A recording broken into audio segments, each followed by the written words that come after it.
400 ఎకరాల ప్రభుత్వానివే, హెచ్సియుకు సంబంధం లేదు 2024 మే నెలలో తేల్చి చెప్పిన సుప్రీంకోర్టు. టీఎంజీకి ఐఎంజీకి గతంలో చేసిన కేటాయింపులు రద్దు. 2023లోనూ సర్వే చేసిన రెవెన్యూ శాఖ. గత ఏడాది జూన్లో టీజీఐఐసికి అప్పగింత. అక్కడ మార్కెట్ విలువ ఎకరం 50 కోట్ల రూపాయలు. సో మార్కెట్ విలువ ఎంత ఉన్నట్టు కాసేపు పక్కన పెడితే, హైదరాబాద్ సెంట్రల్ యూనివర్సిటీలో 100 ఎకరాల భూమి ఉంది. దాంట్లో బయోడైవర్సిటీ అంటే రకరకాల విభిన్న పక్షి జాతులు ఉన్నాయి, జంతువులు ఉన్నాయి, రకరకాల లేక్స్ ఉన్నాయి. సో ఇంత మంచి హైదరాబాద్కి లంగ్స్ లాంటి ఈ యూనివర్సిటీలో అటు ఉస్మాన్ యూనివర్సిటీ భూముల మీద కూడా గట్లే రగడ కొనసాగుతుంది. ఇటు హైదరాబాద్ సెంట్రల్ యూనివర్సిటీకి సంబంధించిన భూముల మీద కూడా ఇట్లా వివాదాలు కొనసాగుతోంది. రాష్ట్ర ప్రభుత్వం కక్షపూరితంగా ముందుకెళ్తోంది, విద్యార్థుల మీద కేసులు పెడుతుంది, వాళ్ళను అనగదొక్కే ప్రయత్నం చేస్తుందని చెప్పేసి ఒకవైపు వాదన అనిపిస్తుంది. అయితే ఇక్కడ చాలామంది కూడా ఇది ప్రభుత్వానికి రైట్స్ ఉన్నాయి కాబట్టి దాని మీద భూములు డెవలప్మెంట్ కోసం ఇవ్వాలి. రాష్ట్ర ముఖ్యమంత్రి రేవంత్ రెడ్డి అసెంబ్లీలో మాట్లాడుతూ ఒక విషయాన్ని మాట్లాడాడు. దాంట్లో ఏవో పెద్ద జింకలు ఉన్నట్టు, పెద్ద పులులు ఉన్నట్టు, రకరకాల క్రూర మృగాలు ఉన్నట్టు వీళ్ళు ఏదో బిల్డప్ ఇస్తారు అధ్యక్ష. కాకపోతే దాంట్లో అన్ని రకాల జంతువులు లేవు కానీ దాని చుట్టూ గుంటనక్కలు ఉన్నాయని అన్నాడు. సో మరి ఈ అంశం మీద కూడా సెంట్రల్ యూనివర్సిటీ విద్యార్థులు పెద్ద ఎత్తున ఆందోళన నిర్వహిస్తున్న పరిస్థితి. అయితే ఇప్పుడు తాజాగా నిన్నటితోటి ఒక 2 పాత లేఖలు బయటపెట్టింది కాంగ్రెస్ సర్కార్. ఇది గతంలోనే భూమికి సంబంధించిన విచారణ జరిగినట్టుగా, రెవెన్యూ సర్వే జరిగినట్టుగా, ఆ భూమి యూనివర్సిటీ కాదన్నట్టుగా ఆ లేఖలను అయితే బయటపెట్టింది. ముందుగా ఇది చదివి ఆ లేఖలు చూపించే ప్రయత్నం చేస్తా. సో కంచెగచ్చిబౌలిలోని 400 ఎకరాల భూమిపై ప్రస్తుతం వివాదం నెలకొన్న నేపథ్యంలో గత ఏడాది సుప్రీంకోర్టు ఇచ్చిన తీర్పును ప్రభుత్వం ప్రస్తావించడం కీలకంగా మారింది. ఈ భూములకు హైదరాబాద్ సెంట్రల్ యూనివర్సిటీతో ఎటువంటి సంబంధం లేదని, ముమ్మటికి ఆ భూములు ప్రభుత్వానికే చెందుతాయని దేశ సర్వోన్నత న్యాయస్థానం తేల్చి చెప్పింది. దీంతో ప్రస్తుతం రాష్ట్ర ప్రభుత్వం చేపట్టబోయే భూమి వేలాన్ని ఆపాలని హైకోర్టును ఆశ్రయించిన వారికి నిరాశ మిగిలిందని తెలుస్తుంది. సో ఆ సెంట్రల్ యూనివర్సిటీలో భూమిని అంతా చదును చేసి వేలం వేసి వచ్చిన డబ్బులను ఏదైనా డెవలప్మెంట్కి వాడాలి అని చెప్పేసి అయితే ప్రభుత్వం భావిస్తుంది. అయితే దీనికి సంబంధించి నిన్న విద్యార్థులు ఆందోళన చేస్తుంటే వాళ్ళందరినీ తీసుకుపోయినటువంటి విజువల్స్ ఒకసారి మీకు చూపించే ప్రయత్నం చేస్తా.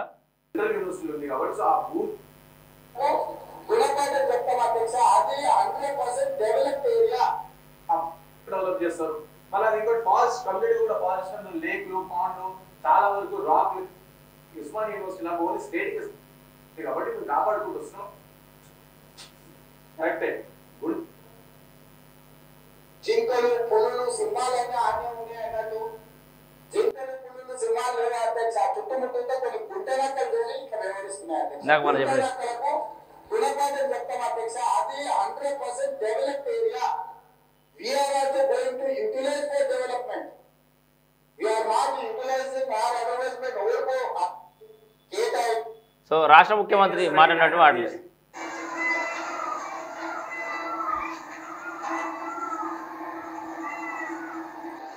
సో రాత్రి సమయంలో జేసీబీలు పెట్టి ఆ సెంట్రల్ యూనివర్సిటీకి సంబంధించిన ఆ ల్యాండ్ను సాఫ్ చేసే ప్రయత్నంలో ఆ నెమళ్ళ సౌండ్లు కూడా వినబడుతున్నాయి.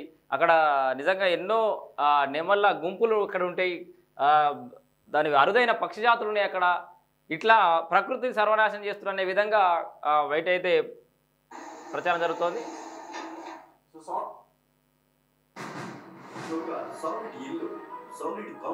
సో ఇది యూనివర్సిటీకి సంబంధించి ఇంకా అక్కడ విద్యార్థుల ఆందోళనకు సంబంధించిన విజువల్స్ కూడా మీకు చూపించే ప్రయత్నం చేస్తా. మన వాహినిలో నిన్న ప్లే అయింది.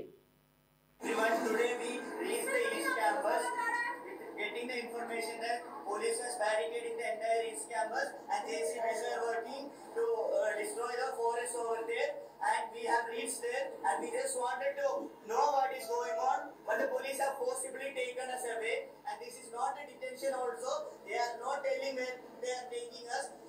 There are 6 students here in this vehicle and they are taking 6 విద్యార్థులను పట్టుకొని పోతున్నట్టుగా అక్కడ ఉన్న విద్యార్థి చెప్తున్న మాటలు బట్టి మనం అర్థం చేసుకోవచ్చు. There are 6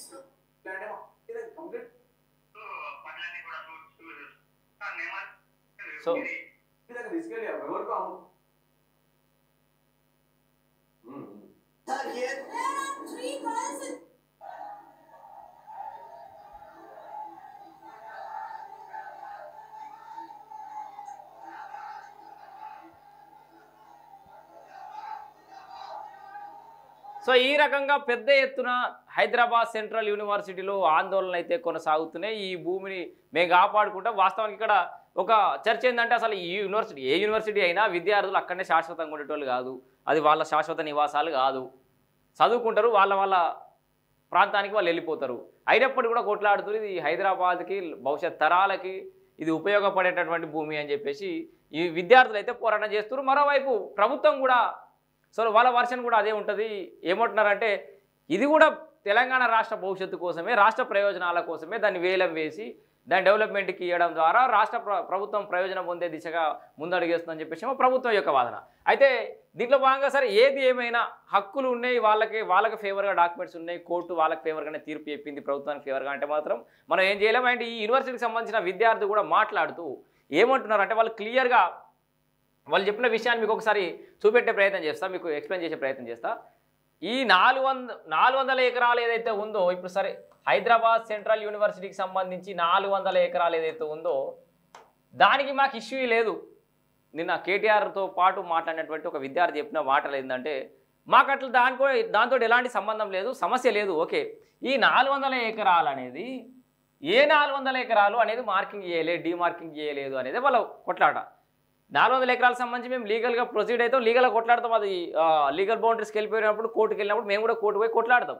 కానీ దాంట్లో ఏ 400 ఎకరాలు అనేది వీళ్ళు మార్కింగ్ చేయకుండా సర్వే నిర్వహించకుండా ఇదన్నీ జేసీబీలు పెట్టేసి సాఫ్ చేయడాన్ని మేము నిరసిస్తున్నాం, దాన్నే మేము వ్యతిరేకిస్తున్నాం అని చెప్పేసి కూడా ఆ విద్యార్థి క్లియర్గా చెప్పిండు. ఒకసారి మీకు ఆ విషయాన్ని పూర్తిగా చూపెట్టే ప్రయత్నం చేస్తా. ఇది మొత్తం చదివిద్దాం.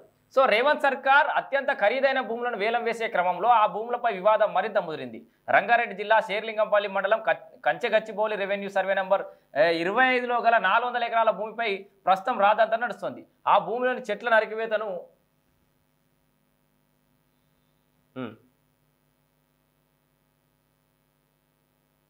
ఆపాలని, వేలం వేయడాన్ని ఆపాలని హెచ్సియు విద్యార్థులు ఆందోళన దిగారు. నిజానికి ఆ భూములు పక్కాగా ప్రభుత్వానివే.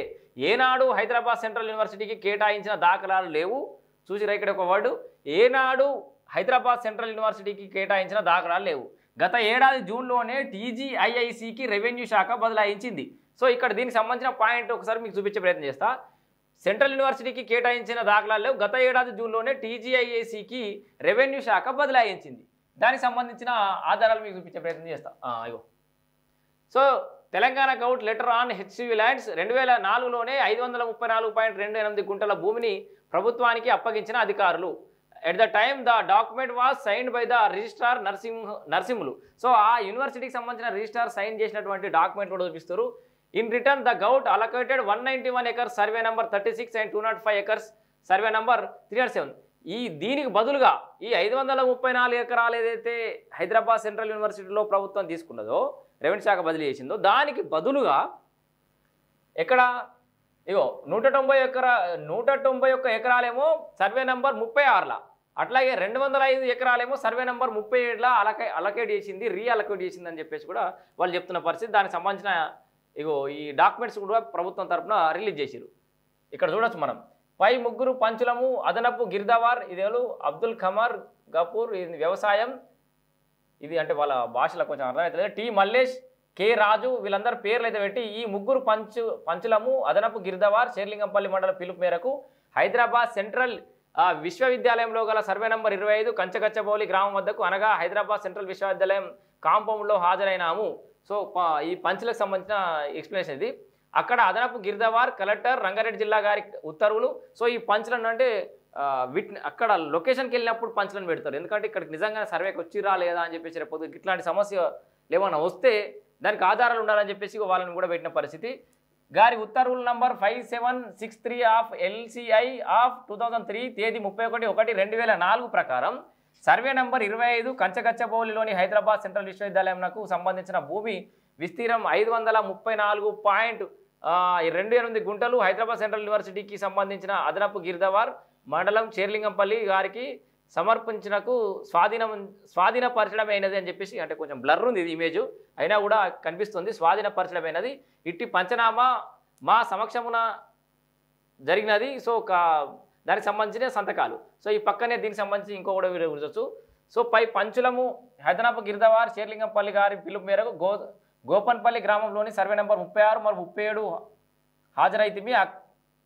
అక్కడ అదనపు గిర్దవార్ చెర్లింగంపల్లి గారు కలెక్టర్, రంగారెడ్డి జిల్లా కలెక్టర్ గారు ఉత్తర్వుల నంబర్ ఇది ఏసీ 31/1/2004 ప్రకారం గోపన్పల్లి గ్రామంలోని సర్వే నెంబర్ 36లో విస్తీర్ణం 191 ఎకరాలు. చూడండి ఒకసారి, అంటే ఇది బదిలీకి సంబంధించింది, ఇదేమో తీసుకున్నది స్వాధీనం చేసుకున్న దానికి సంబంధించిన ఆధారం ఇది, ఇదేమో భూమి బదిలీకి సంబంధించిన ఆధారం ఇది. 31/1/2004 ప్రకారం గోపన్పల్లి గ్రామంలోని సర్వే నెంబర్ 36లో 191 ఎకరాలు, అట్లాగే సర్వే నెంబర్ 37లో విస్తీర్ణం 205 ఎకరాల 20 గుంటల మొత్తం విస్తీర్ణంను మొత్తం 397 ఎకరాలు గల ప్రభుత్వ భూమిని హైదరాబాద్ విశ్వవిద్యాలయం సంబంధించిన శ్రీ డి.వై. నరసింహులు రిజిస్ట్రార్ హైదరాబాద్ కేంద్రీయ విశ్వవిద్యాలయంను హైదరాబాద్ గారికి స్వాధీనపరచడమైనది. సో క్లియర్గా తహసీల్దార్ గారి స్టాంపు సంతకాలు కూడా క్లియర్గా ఉన్నాయి, పంచులు కూడా ఉన్నారు. సో ఇది విషయం. సో ఆధారాలు అయితే మరి గవర్నమెంట్ ఫేవర్గా అయితే ఉన్నాయి. ఇక్కడ మనం ఎవరికి కూడా సపోర్ట్ చేస్తున్నామా, ఎవరి విద్యార్థులను తక్కువ వేయడం, వాళ్ళ పోరాటాలను తక్కువ వేయడం కాదు. ఇలా తెలంగాణ రాష్ట్రం సాధించుకున్నామని అంటేనే విద్యార్థులు, యూనివర్సిటీలకు సంబంధించిన విద్యార్థుల యొక్క పోరాట ఫలితం. సో ఇక్కడ ఈ భూములను కాపాడుకునే ప్రయత్నంలో ఏమైనా మిస్కమ్యూనికేట్ అయిందా, మరి నిజంగానే ప్రభుత్వం దగ్గర ఉన్న ఆధారాలు ఉంటే ఫస్ట్ పబ్లిక్ హియరింగ్ ప్రోగ్రామ్ లాగా స్టూడెంట్స్ తోటి ఒక హియరింగ్ ప్రోగ్రామ్ పెట్టాల్సింది. ప్రభుత్వం కూడా రాత్రి 10 జేసీబీలు వేసుకొని పోయి చెట్లను తీసేయడం వల్లనే ఇక్కడ పెద్ద ఎత్తున అప్రోచ్ ఏ విషయంలో కానీ, ఏ ప్రభుత్వం కానీ, ఏ పథకానికి సంబంధించి కానీ, ఏ డెవలప్మెంట్ విషయంలో కానీ, భూసేకరణ విషయాలలో కానీ ఎక్కడ కానీ అప్రోచ్ అనేది ఇంపార్టెంట్. ఏ విషయం లైఫ్లో ఏ విషయమైనా గుర్తుపెట్టుకోరు, అప్రోచ్ అనేది చక్కగా లేకపోతే సమస్యలు వస్తాయి. ఇక్కడ ఆ విద్యార్థులకు సంబంధించిన రిజిస్ట్రార్తో కానీ, ఆ విద్యార్థులతో కానీ నలుగురు ఎవరు ఆఫీసర్లు, కలెక్టర్నో వీళ్ళనో పంపించి క్లాసులో కూర్చోబెట్టి ఇది అప్పట్లో చెప్పిర్రు, దీన్ని స్వాధీనం చేసుకుంటున్నాము, మీరు సహకరించాలని చెప్పేసి ముందుగానే వాళ్ళకు ఇంటిమేట్ చేయాల్సింది. వాస్తవానికి వీళ్ళ దగ్గరనే ఫేవర్గా ఆధారాలు ఉన్నప్పటికీ కూడా ఇది ఒక సెన్సిటివ్ ఇష్యూ, టచ్ చేస్తే ఇట్లా అవుతుందనే మినిమం అంత నాలెడ్జ్ ఉంటే కనుక ఆ రిజిస్ట్రార్కి సంబంధించి సంతకాలు పెట్టిండు, మీ రిజిస్ట్రార్ గతంలో ఇచ్చిండు, అండ్ దానికి రియాలొకేట్ చేసిన వేరే దగ్గర భూమి ఇచ్చినామని చెప్పి చెప్పుకుంటే ఇంత దూరం వచ్చేది కాకుండే అని చెప్పేసి అయితే మన అంచనా. సో మొత్తంగా ఇది ప్రభుత్వం ఫేవర్లో మాత్రం ఉంది. విద్యార్థులు చెప్తున్న ప్రకారం ఆ 400 ఎకరాలు ఏదో మళ్ళీ సర్వే నిర్వహించి 400 ఎకరాలు మేము తీసుకుంటున్నాం, దానికి బదులుగా ఇప్పుడు ఐపీఎల్ క్రికెట్లో కూడా డాట్ బాల్స్ పడితే చెట్లు పెడదామంటారు. అట్లే ఇక్కడ వీళ్ళు ఈ భూమి తీసుకున్న దానికి బదులుగా భూమి ఇచ్చిన దాంట్లో కానీ, లేకపోతే ఇంకొక దగ్గర కానీ అంత డబల్ అడవులను పెంచడమా, లేకపోతే దీన్ని ఎంకరేజ్ చేయడమా, ప్రకృతిని కాపాడడమా ప్రయత్నం చేస్తామని చెప్పేసి ప్రభుత్వం కనుక అప్రోచ్ బాగుంటే ఇంత సమస్య వచ్చేది కాదు. ఇది మొత్తం చదివేద్దాం. ఐఎంజీ హెచ్సియు భూములు వేరువేరు, ఐఎంజీ వేరు, హెచ్సియు భూములు వేరువేరు ఉన్నాయట. 2024 మే నెలలో సుప్రీంకోర్టు కంచగచ్చబొల్లిలోని 400 ఎకరాల ప్రభుత్వానివేనని స్పష్టం చేసింది. ఈ క్రమంలోనే రెవెన్యూ అధికారులు ఆ భూమిని సర్వే చేసి టీజీఐఐసికి అప్పగించారు. గతంలో సర్వే చేస్తున్న సమయంలోనూ హెచ్సియు నుంచి అభ్యంతరాలు వ్యక్తమైనట్లు అధికారులు చెప్తున్నారు. నిజానికి యూనివర్సిటీకి కేటాయించిన భూమికి ఐఎంజీ నుంచి సంబంధం లేదని రెవెన్యూ, టీజీఐఐసి అధికారులు స్పష్టం చేస్తున్నారు. అయితే టీజీఐఐసి మీడియాకు తెలిపిన వివరాలను యూనివర్సిటీ ఆఫ్ హైదరాబాద్ రిజిస్ట్రార్ ఖండించడం గమనార్హం. సో ఆయన ఏమని ఖండించారు, రెవెన్యూ అధికారులు జూలై 2024లో హెచ్సియు ప్రాంగణంలోని 400 ఎకరాల్లో సర్వే చేయలేదంటున్నాడు. ఎవరు, రిజిస్ట్రార్ అంటుండు. అది నిజమే, గతంలో ఐఎంజీకి కేటాయించిన భూముల్లో సర్వే చేసినట్లు రెవెన్యూ అధికారులు అంటున్నారు. ప్రస్తుతం ప్రభుత్వం వేలం వేయాలని నిర్ణయించుకున్న భూములకు హెచ్సియుకి కేటాయించిన భూమికి ఎలాంటి సంబంధం లేకపోయినా వివాదాన్ని సృష్టిస్తున్నారంటూ అధికారులు వాదిస్తున్నారు. ఇక్కడ ప్రస్తుతం ఎకరం 50 కోట్లకు పైగా పలుకుతుందని గత ప్రభుత్వం వేలంపాట ద్వారానే స్పష్టమవుతోంది. కోర్టుల్లో సుదీర్ఘకాల పోరాటం తర్వాత దక్కించుకున్న ఈ 400 ఎకరాలు కాంగ్రెస్ ప్రభుత్వానికి లాభదాయకంగా మారాయి. మరి ప్రభుత్వానికైనా, ప్రభుత్వం ఉన్న వాళ్ళకి ఏమన్నా తెలియదు కానీ అవి ఐఎంజీకి కేటాయించిన భూములు. సో మొత్తం ఇవన్నీ ఐఎంజీకి కేటాయించిన భూములట. ఉమ్మడి రాష్ట్రంలో చూసిరా, ఇది ఇప్పటి సమస్య కాదు, ఉమ్మడి రాష్ట్రం అప్పటి, ఎందుకంటే యూనివర్సిటీ ఇప్పటిది కాదు కదా. ఉమ్మడి రాష్ట్రంలో చంద్రబాబు హయాంలో ఐఎంజీ భారత్ అనే సంస్థకు ఎకరం 50,000కే కట్టబెట్టారు. కేవలం 50,000కే. ఇప్పుడు 50 కోట్లేడా, 50,000. ఆ నిర్ణయాన్ని గతంలోనే హైకోర్టు తప్పుపట్టింది. 2006 నుంచి ఈ వివాదం నడిచింది. అత్యంత ఖరీదైన భూమిని ఓ అనామక కంపెనీకి కట్టబెట్టడం, అది కూడా ఆ సంస్థ ఉద్భవించిన కేవలం 4 రోజులకే, కంపెనీ స్టార్ట్ చేసిన 4 రోజులకే 50,000 ఎకరం చొప్పున ఆ సంస్థకి భూమి కట్టబెట్టినట. చూసిరా, 4 రోజులకు అప్పగించడంపై అప్పటి ప్రభుత్వం పెద్ద ఎత్తున విమర్శలు వచ్చాయి. కేబినెట్ తీర్మానం కూడా లేకుండా జీవో ద్వారా అప్పగించడం పట్ల 2003లో దుమారం రేగింది. ఉమ్మడి రాష్ట్రంలో టీడీపీ ప్రభుత్వం పడిపోయి కాంగ్రెస్ పార్టీ అధికార పగ్గాలు చేపట్టగానే ఐఎంజీకి కేటాయించిన భూమిని తిరిగి స్వాధీనం చేసుకున్నారు. ఆ కంపెనీకి ఏదైతే ఇచ్చారో టీడీపీ గవర్నమెంట్ ఉన్నప్పుడు దాన్ని ఆల్రెడీ స్వాధీనం చేసేసుకున్నారు. అక్రమంగా ఎలాంటి అనుభవం లేని సంస్థకి ఎలా అప్పగిస్తారంటూ గత టీడీపీ ప్రభుత్వ నిర్ణయాన్ని తీవ్రంగా కాంగ్రెస్ సర్కారు వ్యతిరేకించింది. ఇక హైకోర్టు రద్దుతో స్టేటస్ కో. సో హైకోర్టు రద్దు ఏం చేసింది? అయితే భూ కేటాయింపు రద్దును సవాల్ చేస్తూ సదరు సంస్థ హైకోర్టును ఆశ్రయించింది. అప్పటి నుంచి స్టేటస్ కోలో ఉండిపోయింది. ఆ సుదీర్ఘ వాదోపవాదాల తర్వాత వైఎస్ రాజశేఖర రెడ్డి ప్రభుత్వ నిర్ణయాన్ని హైకోర్టు సమర్థిస్తూ ఉత్తర్వులు జారీ చేసింది. 400 ఎకరాలు వెనక్కి తీసుకోవడానికి సవాల్ చేస్తూ హైకోర్టులో ఐఎంజీ భారత్ తరపున బిల్లీ రావు పిటిషన్ వేశారు. సుదీర్ఘ వాదాలు విన్న న్యాయస్థానం మార్చి నెలలో నోటిఫికేషన్ కొట్టేస్తూ తీర్పునిచ్చింది. హైకోర్టు ప్రొసీజర్స్ను ఫాలో కాలేదంటూ సుప్రీంకోర్టుకు అప్పీల్కి వెళ్లారు. గత ఏడాది మే నెలలో సుప్రీం ఇరుపక్షాల వాదాలు జరిగాయి. భారత అత్యున్నత న్యాయస్థానంలోనూ సుప్రీంకోర్టులో కూడా ఈ ఐఎంజీ అనే ఒక సంస్థకు చుక్కెదురైంది. హైకోర్టు తీర్పును న్యాయస్థానం సమర్థించింది. ఆ భూ కేటాయింపు సరైంది కాదని స్పష్టం చేసింది. అప్పీల్ పిటిషన్ను డిస్మిస్ చేస్తూ ఉత్తర్వులు జారీ చేసినట్లు రెవెన్యూ అధికారులు అయితే చెప్పారు. ఇక సుదీర్ఘ వివాదం, దీని వెనుక సుదీర్ఘంగా ఎలాంటి వివాదం కొనసాగుతుందో ఒకసారి చూసే ప్రయత్నం చేద్దాం. 2003 ఆగస్టు 9న ఐఎంజీకి భూమి కేటాయించారు. కంపెనీ రిజిస్టర్ కావడం, ఫైలు సిద్ధం చేయడం, 4 మంత్రులు ఆమోదించడం ఇదంతా 4 రోజుల్లో పూర్తయిందన్న ఆరోపణలు ఉన్నాయి. ₹1,00,000 మూలధనంతో మొదలైన కంపెనీకి వేల కోట్ల రూపాయల విలువైన భూములను క్రీడా మైదానాలు అప్పగిస్తూ అప్పటి టీడీపీ ప్రభుత్వం ఒప్పందం కుదుర్చుకుంది. ఓ అనామక కంపెనీతో ఇంత ఖరీదైన ఒప్పందం కుదుర్చుకోవడం పట్ల దుమారం రేగింది. అప్పట్లో ఈ భూ కేటాయింపుకు ఓ సంచలనంగా మారింది. దేశ చరిత్రలో 4 రోజుల్లోనే అంతా పూర్తయి భూ కేటాయింపు జరిగింది ఇదేనంటూ ప్రచారం జరిగింది. ఐఎంజీ భారత్ అనే కంపెనీని 2003 ఆగస్టు 5న రిజిస్టర్ చేశారు. దాని అధినేతగా అహోబిలరావు అలియాస్ బిల్లీరావు ఉన్నారు. అద్భుతమైన క్రీడా మైదానాలు కట్టి క్రీడాకారులకు శిక్షణ ఇచ్చి 2020 ఒలింపిక్స్కు శిక్షణ ఇప్పిస్తారంటూ ప్రచారం చేశారు. అప్పుడు ఎందుకు ఇచ్చారు అనేది 4 రోజుల్లో కుదుర్చుకున్న ఒప్పందం ప్రకారం అత్యంత ఖరీదైన 850 ఎకరాల భూమిని కట్టబెట్టారు. రంగారెడ్డి జిల్లా షేర్లింగంపల్లి మండలం గచ్చిబౌలిలో 400 ఎకరాలు, సరూర్ నగర్ మండలం మామిడిపల్లిలో విమానాశ్రయానికి అత్యంత చెరువులో 450 ఎకరాలను కేవలం 50,000 రూపాయలకు వంతున ఐఎంజీకి కేటాయించారు. దీంట్లో అనేక సందేహాలు వ్యక్తమయ్యాయి. ఏ పరిశ్రమకైనా భూమిని కేటాయించాలంటే అనేక షరతులు ఉంటాయి. అందులో మాత్రం అంత భూమిని ఇవ్వడం ద్వారా ఎంత ప్రయోజనం ప్రజలకు వస్తుందని అంచనా వేయలేదు. కనీసం ఎన్ని ఉద్యోగాలు వస్తాయి, ఎంతమందికి శిక్షణ ఇస్తారన్న విషయమే పరిగణలోకి తీసుకోలేదు. సో మీకు మొత్తం క్లియర్ పిక్చర్ చూపిస్తున్నాయి. ఈ హెచ్సివికి సంబంధించిన రగడేంది, కేవలం మనకు విద్యార్థులు చేసే ఆ ప్రొటెస్ట్ మాత్రమే కనిపిస్తుంది. దాని వెనకాల ఎంత ఉంది, వీళ్ళు ప్రొటెస్ట్ చేయడానికి కారణం ఏంది, ప్రభుత్వం భూమిని ఎట్లా స్వాధీనం చేసుకుంది, ఏం జరిగిందనే విషయాలు మొత్తం మనకు కూలంకషంగా తెలవాలి. ఈ రోజుతోటి ఆ దుకాణం ముడిచిపోవాలి. అందుకే మీకు ఇంత క్లియర్గా చెప్తున్నా. ఇక చూడ్రి, కేటాయింపు స్వాధీనం. ఇక దీంతో మీకు హెచ్సికి సంబంధించిన వివాదం ముగుస్తుందని అనుకుంటున్నా. రంగారెడ్డి జిల్లా షేర్లింగంపల్లి మండలం కంచగచ్చిబౌలిలో సర్వే నెంబర్ 25లో గల 2,374.02 ఎకరాలు ప్రభుత్వానిదే. ప్రభుత్వ మెమో నంబరు దీనికి సంబంధించి ప్రకారం 400 ఎకరాలను ఐఎంజీ కోసం కేటాయించారు. 134 ఎకరాలను ఏపీఎన్జీఓకు కేటాయించారు. దీంట్లో తర్వాత ఇంకో మెమో ప్రకారం 2006 ప్రకారం 400 ఎకరాలను పంచనామా చేసి తిరిగి స్వాధీనం చేసుకురు, మళ్ళీ రిటర్న్ తీసేసుకురు. దాంతో ఐఎంజీ అకాడమీస్ భారత ప్రైవేట్ లిమిటెడ్ హైకోర్టు రిట్ దాఖలు చేసింది. 2006 నవంబర్ 29న హైకోర్టు స్టేటస్ కో ఇచ్చింది. అప్పటి నుంచి కేసు నడుస్తుంది. సో ఇది మనం ఇందాక ఇక్కడ చెప్పింది హైకోర్టు స్టేటస్ కో జరిగింది. ఇక్కడ దానికి సంబంధించిన డేట్లు వేసిరు మొత్తం. సో ఈ రకంగా భూమి కేటాయింపులు అనేవి జరిగినాయి. 400 ఎకరాలు ప్రభుత్వానిదే.